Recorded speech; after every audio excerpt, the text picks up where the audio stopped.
नमस्कार, मी अमर काणे. झी 24 तासमध्ये आपल्या सगळ्यांचं स्वागत. कौल 24ची टीम आज आली आहे राज्याच्या उपराजधानी नागपुरात. लोकसभेच्या निवडणुकीचं इथलं चित्र स्पष्ट झालेलं आहे. विकास पुरुष म्हणून ज्यांची ओळख असलेले नितीन गडकरी विरुद्ध काँग्रेसचे मुरब्बी असे नेते विकास ठाकरे अशी ही लढत होत आहे. खरं तर टायगर कॅपिटल म्हणून ओळख असलेल्या या शहरात गेल्या काही काळापासून उन्हाचा पारा वाढतोय आणि त्याचबरोबर राजकीय आरोप प्रत्यारोपांच्या फैरी सुद्धा वाढत आहे. आणि या सगळ्या आरोप प्रत्यारोपांच्या फैरीचं उत्तर देण्यासारखे सर्वपक्षीय नेते येथे आपल्यासोबत आहे. थेट आपण त्यांच्याकडे जाऊया. आम्ही मागच्या 10 वर्षामध्ये मोदीजींच्या कार्यकाळामध्ये या देशानं साधलेला विकास, नितीनजी गडकरी साहेबांनी नागपूर शहरामध्ये केलेली लक्षावधी करोड रुपयांची विकास कामं, हे आमचे बेसिक्स मुद्दे आहेत. नितीनजी गडकरी साहेबांनी या शहराला एज्युकेशन हब केला. याला उद्योगाचं शहर म्हणून नव्यानं हे इमर्ज होऊ पाहत आहे. आणि सिटी ऑफ ऑपॉर्च्युनिटीज म्हणजे संधींचं शहर, या शहराकडे पाहिलं तर देशभरामध्ये नव्हे निवड राज्यात नव्हे तर जगभरात देखील मेट्रो सिटी म्हणून हे शहर उदयास आलेलं आहे. इथे एम्स आहेत, IIIT आहेत, IIM आहेत. या ठिकाणी national law university, national fire college, Symbiosis, Sai अशी अनेक प्रोजेक्ट, अशी अनेक प्रकल्प नितीनजी गडकरी साहेबांनी मागच्या 10 वर्षाच्या आपल्या मंत्रिपदाच्या कार्यकाळामध्ये नागपूर शहरामध्ये आणलेले आहेत. आणि गडकरी साहेबांची जी स्वप्न आहेत ती सर्वसामान्य माणसांच्या स्वप्नाच्या आवाक्याबाहेरची आहेत. जर ते म्हणतात की मी अंबाझरीपासून सुरू करेल आणि आंभोऱ्यापर्यंत जर मी नदीच्या प्रवाहातून बोटने जाईल तर निश्चितपणाने आम्हाला विश्वास आहे. आज जपान गव्हर्नमेंटचा त्याला जवळपास 2000 करोड रुपयाचा फायनान्स देखील उपलब्ध झालेला आहे. आम्हाला विश्वास आहे की गडकरी साहेबांच्या दृष्टीला नागपूर शहरकर निश्चितपणाने साथ देतील, त्यांच्या विश्वासावर खरं उतरतील आणि 5 लाखापेक्षा अधिक मतांच्या लीडनी गडकरी साहेब या लोकसभेमध्ये निवडून 5 लाख मतांनी निवडून येईल असा दावा भाजपाकडून करण्यात येतोय. काँग्रेसकडून काय दावा करण्यात येत आहे? कोणते मुद्दे घेऊन तुम्ही जनतेपर्यंत जाणार आहेत? खरं तर अनेक प्रकल्पांची पाढा त्यांनी वाचलेला आहे. गेल्या या देशामध्ये अनेक पंतप्रधान झालेत, परंतु मोदीजी आल्यापासनं जे लोकांमध्ये एक भीतीचं वातावरण निर्माण झालेलं आहे. कोणाच्या घरी कधी छापा पडेल, कोणाच्या घरी कधी ईडी येईल, कोणाला धमकावून आपल्या पक्षामध्ये कसं आणता येईल, या प्रकारचं एक भीतीचं वातावरण मोदीजींच्या काळामध्ये सुरू झालेलं आहे. आणि त्या भीतीपोटी लोकांना हे कळलेलं आहे की विकासाच्या नावाखाली केवळ हा विकासाचा बोंबा आहे. जसा नाग नदी मधून आपण आंबोऱ्यापर्यंत बोट चालवणार आहोत, परंतु या गेल्या पुरामध्ये ते आंबोऱ्याची बोट केव्हा चालेल तो भाग वेगळा आहे, परंतु लोकांच्या कारा पूर्ण नाग नदीने वाहत गेल्या हे चित्र नागपूर शहराच्या लोकांनी बघितलं. काँग्रेसच्या सोबतीला महाविकास आघाडीचे पण प्रतिनिधी आलेले आहे. खरं तर भाजपाकडून सांगण्यात आलं की अनेक विकासांचे प्रकल्प सांगण्यात आले, मोठा विकास झाला सांगण्यात आलं. काय म्हणणं आहे तुमचं? महाविकास आघाडीचे तुमचे प्रतिनिधी इथे आता सांगत होते की इथे विकास फारसा झालेला नाहीये असं त्यांचं दावा. बरोबर आहे, बिलकुल. आता जे आमचे सहकारी आहेत काँग्रेसचे नेते त्यांनी सांगितलं. आणि ह्या विकासच्या पृष्ठभूमीवर जे बोंबाबोंब सुरू आहे, आता आदरणीय गडकरी साहेबांची किती वाट लावली आहे मोदीजींना हे आम्ही सगळ्यांना बघितलं आहे.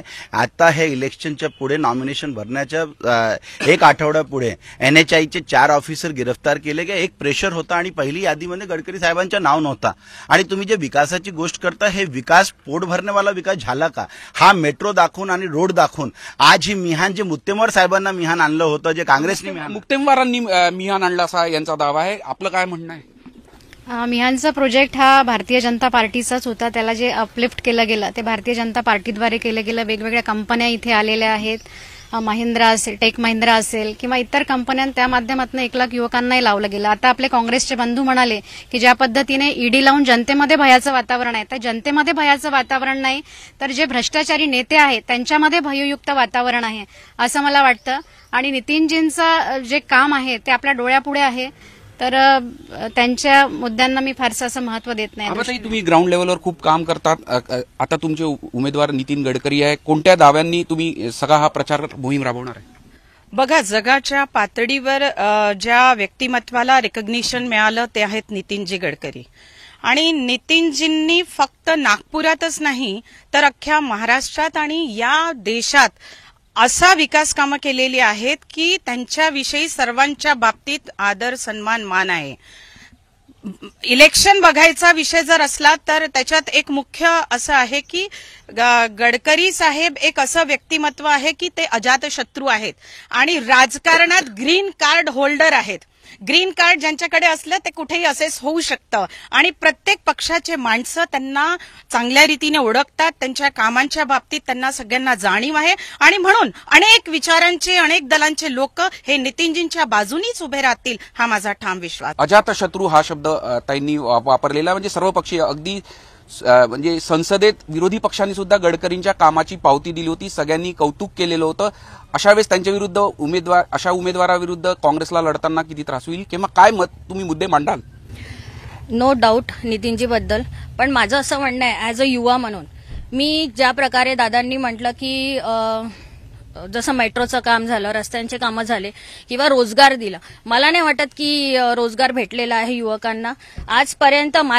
माझ्यासोबतचे जेवढे मी त्यांना विचारलं की रोजगार तुम्ही नमो रोजगार एवढं मोठा होर्डिंगनी तुम्ही हे घेतलं म्हणजे नमो रोजगारचा मोठा मेळावा घेतला, पण त्यामध्ये एकाला आपण रोजगार भेटलेला नाही आहे. आणि राहिलं मेट्रोचं आणि किंवा सिम्बॉसिसचं, त्या सिम्बॉसिसच्या एवढ्या मोठ्या जागेवर एवढी मोठी झोपडपट्टी त्यांनी हटून सिम्बॉसिस बांधलं आणि ते पण मोठ्या लोकांनाच ऍडमिशन देते ज्याच्याकडे पैसा असते. अरे गरीब लोक कुठे जायला पाहिजे मग? म्हणजे शिक्षणाचा जो पायाभूत समस्या आहे त्याबद्दल त्यांनी विषय मांडलेला आहे.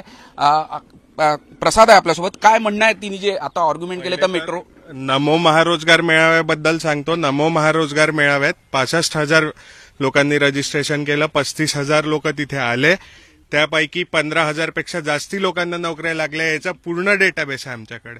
त्यामुळे नोकऱ्या लागल्या नाही हे तर खूप अतिशय चुकीचं आहे.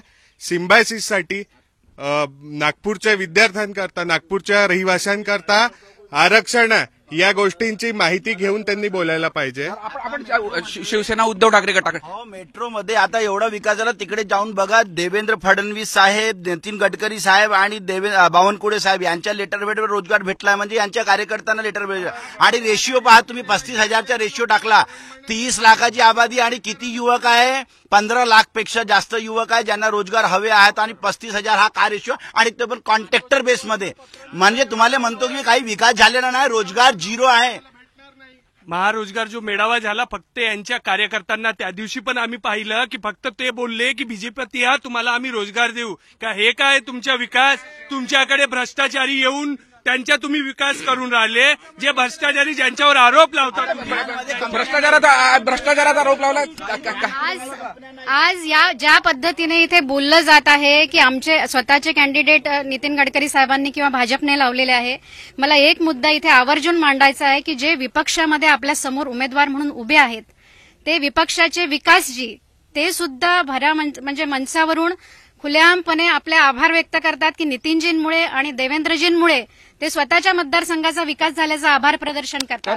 स्मार्ट सिटी बद्दल रोष आहे, पण एक अजून सहकारी पक्षाचे नेते आहेत, जसं म्हटलं की भाजपाच्याच कार्यकर्त्यांना दिलं, तुम्ही राष्ट्रवादीतना आहेत, त्यांनी जे आरोप केले त्याबद्दल तुमची असा अजिबात नाही आहे. 1952 ते 57 पासून आजपर्यंतच्या नागपूरच्या लोकसभा समजा आपण बघितल्या तर आपल्याला लक्षात येईल की 4 टर्म देखील, खासदार राहून देखील काही डेव्हलपमेंट झालं नाही. या 10 वर्षामध्ये जी डेव्हलपमेंट दिसते ती अत्यंत चांगली आहे, कारण की इन्फ्रास्ट्रक्चर डेव्हलपमेंट शिवाय रोजगार येऊ शकत नाही.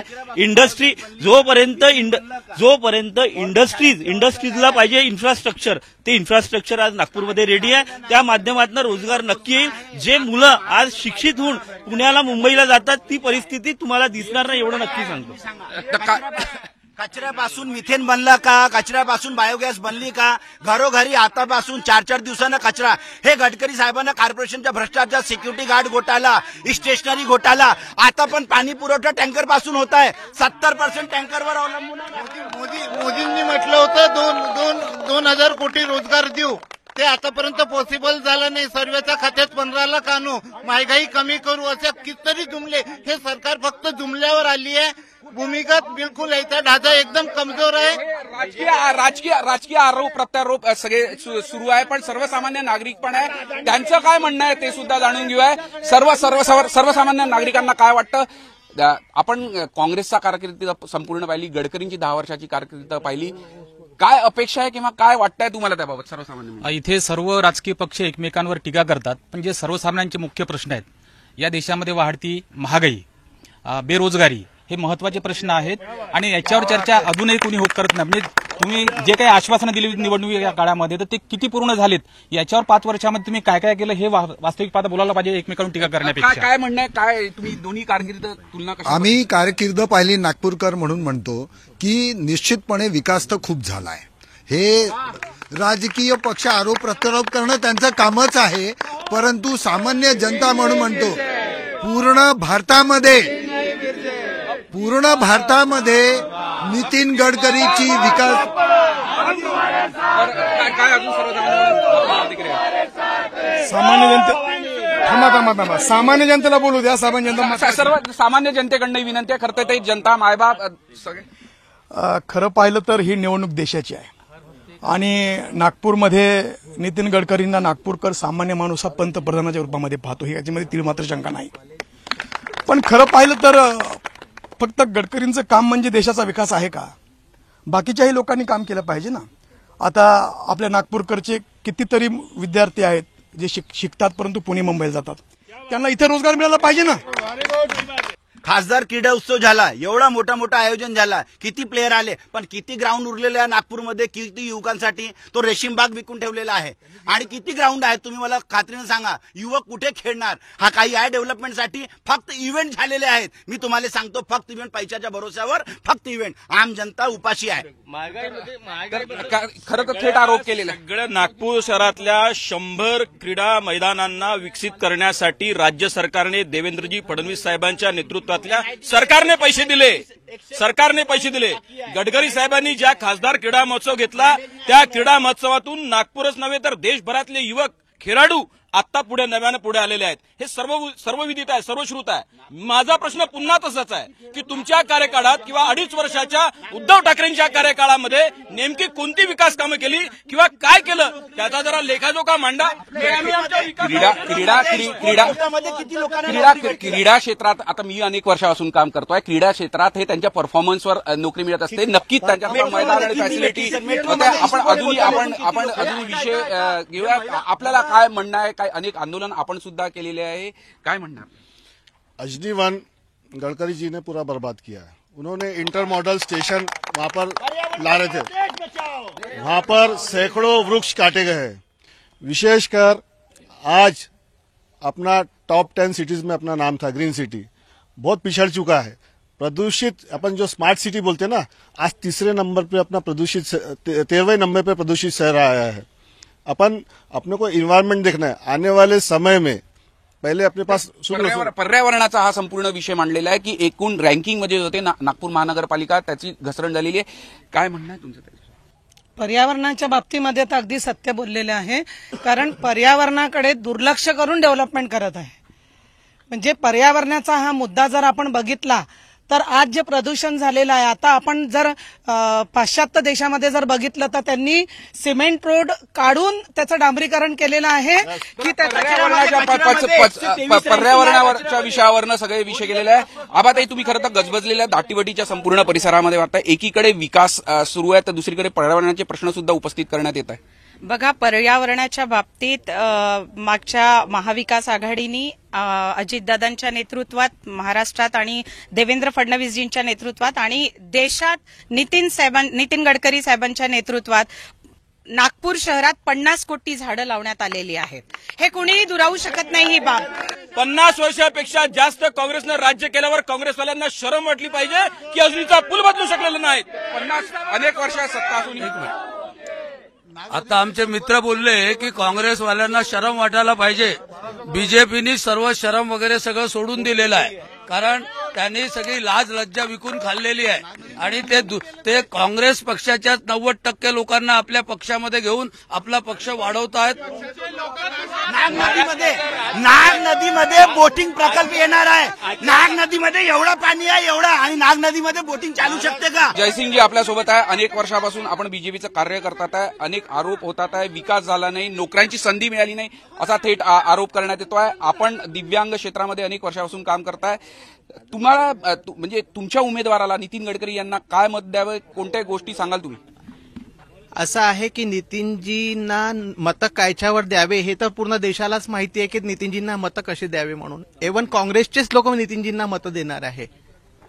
तर काँग्रेसचे कचऱ्यावर द्यावे, नागपूर महानगरपालिका शाळा बंद झाली त्याच्यावर द्यावे, कचऱ्यामध्ये आमची ओडीएफ रँकिंग घसरून 123 आली त्याच्यावर द्यावे, नाग नदीमध्ये स्मार्ट सिटी जापानवरून कर्ज घेतला पण वोटिंग आतापर्यंत त्याच्यावर समृद्धी केला तर त्याच्या अपघातावर त्यांनी काही बोललेले नाही. इंटर मॉडल स्टेशन अजनी में 40 दुकानदारों के बेरोजगार किया गया है. वो 40 बेरोजगारों को रोजगार नहीं मिल रहा है. उनका जीवन उद्ध्वस्त हो गया है. उनको रोजगार कहाँ से मिलेगा? वो 40 लोग रोजगाराच्या तरुण वर्ग आहे त्यांच्याकडून आपण एकमेकांवर आक्षेप घेतल्यापेक्षा ह्याच्यावर लक्ष द्यायला पाहिजे की मोदी सरकारने कसं ज्ञान गरीब युवा आणि अन्नदाता आणि नारीवर कसं लक्ष दिलंय आणि कसा सगळ्यांचा विकास करण्यावर प्रयत्न केलाय. आपल्या बीजेपी सरकारने राजधर्म पाळला आहे, ते राम राज्य स्थापन करण्याचा प्रयत्न केलाय. आपण काय गोष्टी करताय? जो आरोप आहे गेल्या 50 वर्षात काँग्रेसने काय केलं, तुम्ही त्यांच्यासोबत लढत आहे, त्यांनी केलं ना आम्ही केलं. मी सांगतो ना काँग्रेसने काय ज्या पटरीवर तुम्ही अदानी आणि अंबानींना शताब्दी आणि राजधानी दिली ना ती पट्टी टाकण्याचं काम काँग्रेसने केलं होतं. तर आपण बघू शकतो अजून काही जी पटरी काँग्रेसनं टाकली ती 25 वर्षाच्या पूर्वी शिवसेनेला माहिती नव्हती. त्यांची गाडी आता डिरेल झाली त्याच्यामुळे त्यांना पटरी आठवायला लागली. परंतु या देशामध्ये काँग्रेसनं नव्हे तर ट्रेन सुरू करण्याचं काम इंग्रजांनी केलं, ते यांची हस्तकडून आज बोलत आहे. काँग्रेसच्या काळामध्ये जास्ती घोटाळा झाले ते थेट युवा वर्गाकडून हे आरोप होतात. बरोबर. जे आता यांना तुम्ही प्रश्न विचारा की नितीन गडकरींचे स्टार प्रचारकची जी यादी आहे त्याच्यामध्ये नावं काय आहे? अशोक चव्हाण साहेब यांचे स्टार प्रचारक आहे, राधाकृष्ण विखे पाटील स्टार प्रचारक आहे, अजितदादांवर घोटाळ्याचा आरोप झाला, अजितदादा यांचे स्टार प्रचारक आहे. यांच्याकडे नेते उरले नाहीये. इथे जेवढे आता हे लोक माझे मित्र उभे आहे हे फक्त डिबेटमध्ये भाषण देऊ शकणार आहे, याच्या व्यतिरिक्त हे कधी आयुष्यात निवडणूक लढू शकत नाही. आपण बघू शकतो हे राजकीय आरोप प्रत्यारोप सुरूच राहणार आहे. खरं तर काही दिवसात राहिले मतदानाला. मतदान राजा नक्कीच बघेल काँग्रेसच्या कारकिर्दीत किती विकास झाला आणि गेल्या 10 वर्षात नितीन गडकरी यांच्या काळात काय किती विकास झाला आणि त्याच्यावर ते त्याचा मतदान करण्याचा सुद्धा निर्णय घेतील. झी मीडियासाठी व्हिडिओ जर्नलिस्ट रत्नश्री सातपुतेसह अमर काणे, नागपूर.